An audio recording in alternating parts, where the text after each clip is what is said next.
اور ان کی جانچ پڑتال ہوگی کہ کام کس نوعیت کا ہے یا اس انسان کا عمل کس نوعیت کا ہے. فما لہ من قوت ولا ناصر، تو اس وقت انسان میں نہ کوئی زور ہوگا اور نہ اس کا کوئی مددگار ہوگا. نہ قوت طاقت، یعنی نہ اس میں کوئی طاقت ہوگی، ولا ناصر، اور نہ ہی اس کا کوئی مددگار ہوگا. والسماء ذات الرج، قسم ہے چکر مارنے والے آسمان کی. والارض ذات الصد، اور زمین پھٹ جانے والی کی، یعنی صبح و شام سورج کے اپنے مدار میں چلنے کی قسم کھائی ہے اور پھر زمین کے پھٹنے کی قسم کھائی ہے.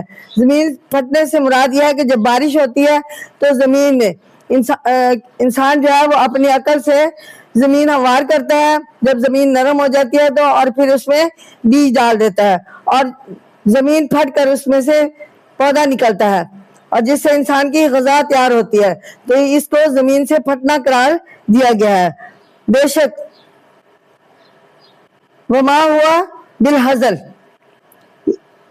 انہو لقول فصل وما ہوا بالحزل، یعنی کہا گیا ہے یہاں پہ اور زمین پھٹ جانے والی کی بے شک یہ دو ٹوک بات ہے، یعنی اٹل فیصلہ ہے اللہ تعالیٰ کا، یہ کوئی ہنسی اور مذاق کی بات نہیں ہے. تو ناظرین ان آیات کی تفسیر کچھ ایسے ہے. ارشاد ہے سرائر بھید، سریرت ان کی جمع ہے، اور اندر چھپی ہوئی چیز ذات الرج، اور بار بار لوٹنے والا جس کے چکر کاٹنے سے موسم کی تبدیلی ہوتی ہے، یعنی سورج کے بدلنے سے اور سال کے بعد جیسے سورج جو ہے وہ چلتا ہے، کبھی سردی آتی ہے، کبھی گرمی آتی ہے، کبھی خزاں ہوتی ہے اور کبھی بہار ہوتی ہے. تو اسے اور بارشیں آتی ہیں. ذات صدی، پھٹ جانے والی زمین جو ہے، زمین کے پھٹنے سے یعنی غلہ اگتا ہے. تو ارشاد ہے کہ جس نے پہلے پیدا کر دیا وہ یقیناً دوبارہ پیدا کرنے پر بھی قادر ہے، یعنی دوبارہ پیدا کرنا اس کے لیے کوئی مشکل نہیں ہے، کیونکہ کسی چیز کو پہلی مرتبہ بنانا زیادہ مشکل ہے. جب ایک دفعہ بن گئی تو دوبارہ بنانا تو آسان ہے. جیسے حضرت آدم علیہ السلام کو پہلے کن فیکون کہا اور فیکون ہو گیا. اور انسان دوبارہ پیدا ہو کر اپنے اعمال کا حساب دینے اور اپنے رب کے سامنے ضرور حاضر ہوگا. یعنی جب ایک دفعہ بن گئی تو دوبارہ بنانا تو آسان ہے. بہرحال قیامت آنی ہے اور انسان دوبارہ پیدا ہو کر اپنے اعمال کا حساب دینے اپنے رب کے سامنے ضرور حاضر ہوگا. سارے بھید ظاہر ہو جائیں گے، انسان کے چھپے ہوئے ارادے، خیالات سب اللہ تعالیٰ اس دن انسان کے دائیں ہاتھ میں، اور جو دائیں ہاتھ کے مطابق ہوں گے، یعنی جو نیک عمل ہوں گے انہیں دائیں ہاتھ میں تھما دیے جائیں گے اور جو برے عمل ہوں گے انہیں بائیں ہاتھ میں تھما دیے جائیں گے، اور اس کے مطابق ان کو جنت اور دوزخ کا ان کی زندگی کا میں فیصلہ کر دیا جائے گا اور سارے بے ظاہر ہو جائیں گے، کوئی بات چھپی نہ رہے گی. انسان بالکل بے بس ہے، بے بس ہوگا جس دن جس کا جرم ثابت ہو جائے گا اس کی سزا سے بچنے کی کوئی صورت نہ ہوگی. اس میں نہ اپنا کچھ زور ہوگا اور نہ کوئی اس کا حمایتی اور مددگار ہوگا. یہ باتیں جو انسان کو بتائی جا رہی ہے دنیا کے حالات کے تغیرات پر غور کرنے سے اسے معلوم ہو جائے گی کہ یہ بالکل سچ ہے. جیسے آسمان کے حالات بدلنے سے بارش ہوتی ہے اور زمین پھٹ کر اس میں سے غلہ گھاس وغیرہ پھوٹ نکلتے ہیں، اسی طرح ایک دن حالات ایسے بدلیں گے کہ ہر چیز فنا ہو جائے گی، سور پھونکا جائے گا اور ہر چیز جو ہے فنا ہو جائے گی. پہاڑ روئی کے گالوں کی طرح آسمان پر اڑیں گے اور انسان جوک در جوک آسمان کی طرف جائیں گے جہاں حشر کا میدان سجا ہوگا. اور پھر ایسے حالات نمودار ہوں گے کہ ان کے مناسب جو کچھ ضروری ہوگا دوبارہ پیدا ہو جائے گا. یہ بات قطعی اور فیصلہ شدہ ہے، کوئی ہنسی دل لگی کی بات نہیں ہے جو یونی منہ سے نکل گئی ہے. تو ناظرین یہ قرآن پاک کے آیات کے فیصلے کے مطابق ہم آپ کے سامنے بیان کر رہے ہیں. تو یہاں پہ کچھ آیات ہیں سورۃ طارق کی منکروں کے کچھ نہ چلے گی، یعنی انہم یکیدون کیدوں، یعنی البتہ وہ ایک دعو کرنے میں لگے ہوئے ہیں مشرکی لوگوں کے متعلق بیان کیا گیا ہے واقعید و قیدہ، اور میں ایک دعو کرنے میں لگا ہوا ہوں. یعنی مشرک لوگ جو ہے اسلام کو پھیلانے میں یا پھیلنے میں طرح طرح کی اٹکلیاں کر رہے ہیں، رکاوٹیں پیدا کرنے کی کوشش کر رہے ہیں اور ان کے غلط خیالات ہیں. یہاں پہ اللہ تعالیٰ نے فرمایا کہ وہ اپنے دعو میں ہے لیکن میں ایک دعو کرنے میں لگا ہوا ہوں. یعنی وہ عقید قیدہ فمہل الکافرین امہلہم رویدا، سو منکروں کو کچھ دن ڈھیل دی. یعنی یہ اللہ تعالیٰ کی طرف سے منکروں کو کچھ ڈھیل دی گئی ہے تاکہ اس دنیا میں اپنی مرضی سے کر لے جو کچھ کرنا ہے. آخر انہوں نے اللہ تعالیٰ کے پاس لوٹ کر جانا ہے اور اپنے اعمال کا حساب دینا ہے جو کچھ وہ دنیا میں کر رہے ہیں. رویدو ٹھہر ٹھہر کر، یہ مصدر مصغر ہے، ریوادار یہ اس کا روٹ ہے یا یہ اس کے میجر الفاظ ہیں. اس کی تصغیر ترخیم یعنی تلفظ کو سہل بنانے کے لیے ہے. ارشاد ہے کہ قیامت کے منکر لوگ اعمال کے نتیجوں سے غافل ہو کر اسلام کی مخالفت میں جوڑ توڑ کر رہے ہیں. یعنی وہ لوگ جو اسلام کو نہیں مانتے اور منکر ہیں، قیامت کے دن پر یقین نہیں رکھتے، تو وہ جوڑ توڑ کر رہے ہیں، وہ چہم گوئیاں کر رہے ہیں، آپس میں مشورے کر رہے ہیں، تدابیر اختیار کر رہے ہیں، اس کو ناکام بنانے کے لیے کوشش میں لگے ہوئے ہیں. بہرحال یہ یاد رکھیں کہ میں بھی اپنی یعنی اللہ تعالیٰ اپنے آپ سے اس آیات کے ذریعے کہا گیا ہے کہ بہرحال یہ یاد رکھیں کہ میں بھی اپنی تدابیر کر رہا ہوں اور وہ خفیہ اپنا کام کر رہی ہے. ظاہر ہے کہ میرے تدابیر کے آگے ان کی چھل بٹے نہ چلیں گے، یعنی ان کے تدابیر نہیں چلے گی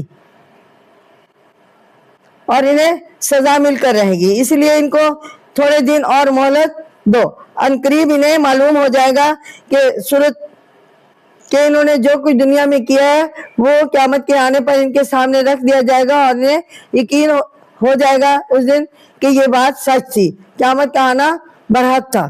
تو ناظرین، اب ہماری سورۃ طارق ختم ہوئی. اس میں اسلام کے مخالفوں کو بتایا گیا ہے کہ انسان ضرور دوبارہ پیدا ہوگا اور اپنے اعمال کا بدلہ پائے گا. مفسدوں کو عنقریب دنیا میں ہی کچھ مزہ مل جائے گا. یہ پہلی امتوں کو، پہلے نبی کریم جتنے بھی نبی آئے، جتنے بھی انبیاء کرام آئے، ان کی امتوں کو ان کے کیے کی سزا دنیا ہی میں مل گئی تھی. یعنی جیسے وہ کرتے تھے اس کے مطابق انہیں دنیا میں سزا دے دی جاتی تھی. لیکن چونکہ ہم حضرت محمد مصطفیٰ صلی اللہ علیہ وسلم کے امتی ہیں، اس لیے آپ صلی اللہ علیہ وسلم کی سفارش سے یا آپ کی دعا سے آپ کی امت کے جو اعمال ہیں وہ دنیا پہ انہیں ان کے اعمال کے مطابق سزا نہیں دی جائے گی، بلکہ اس کو اللہ تعالیٰ نے پردے میں رکھا ہے کیونکہ آپ صلی اللہ علیہ وسلم اللہ تعالیٰ کے پیارے نبی ہیں اور آخری نبی ہیں. ان کا انجام اور ان کے خیالات کا بدلہ، ان کے اعمال کا بدلہ قیامت کے دن ہی ان کے سامنے لا کر رکھ دیا جائے گا. تو ناظرین، اب میں آپ کے سامنے سورۃ طارق کی فضیلت بیان کر رہی ہوں جو کچھ اس طرح ہے کہ حضرت ابی بن کعب رضی اللہ تعالیٰ عنہ سے روایت ہے کہ حضور اکرم صلی اللہ علیہ وسلم نے فرمایا، جو شخص سورۃ طارق پڑھتا ہے اللہ تعالیٰ نے اسے آسمان کے ستاروں کے مطابق 10 نیکیاں عطا فرمائے گا. کتاب العمل. یعنی دوسرا پوائنٹ ہے کہ دوسری حدیث میں ہے کہ حضرت خالد بن ابو جبل ادوانی سے روایت ہے کہ ایک مرتبہ حضور اکرم صلی اللہ علیہ وسلم ایک مقام پر تشریف لے گئے. یہ جو قبیلہ بنی ثقیف کی شرقی جانب تھا، وہاں پر حضور اکرم صلی اللہ علیہ وسلم نے لکڑی کی کمان سے ٹیک لگائے ہوئے یہ سورت پڑھی. پاس ہی راوی یعنی حضرت خالد رضی اللہ تعالیٰ عنہ موجود تھے. انہوں نے حضور اکرم صلی اللہ علیہ وسلم سے یہ سورت سن کر یاد کر لی. جب راوی واپس اپنے قبیلے بنی ثقیف کے پاس آئے تو لوگوں نے پوچھا کہ تم فلاں جگہ پر کیا سن رہے تھے؟ انہوں نے کہا، میں کلام الہی سن رہا تھا. مسند امام احمد. یعنی فائدہ یہ ہے کہ طارق کا مطلب اللہ تعالیٰ کی طرف سے ظاہر ہونے والی روشنی ہے. اس صورت کی سب سے بڑی خاصیت یہ ہے کہ یہ صورت اصحاب زدہ اثرات کو زائل کرنے میں بہت ہی مؤثر ہے. لہٰذا اگر کسی پر اصحاب کا اثر ہو تو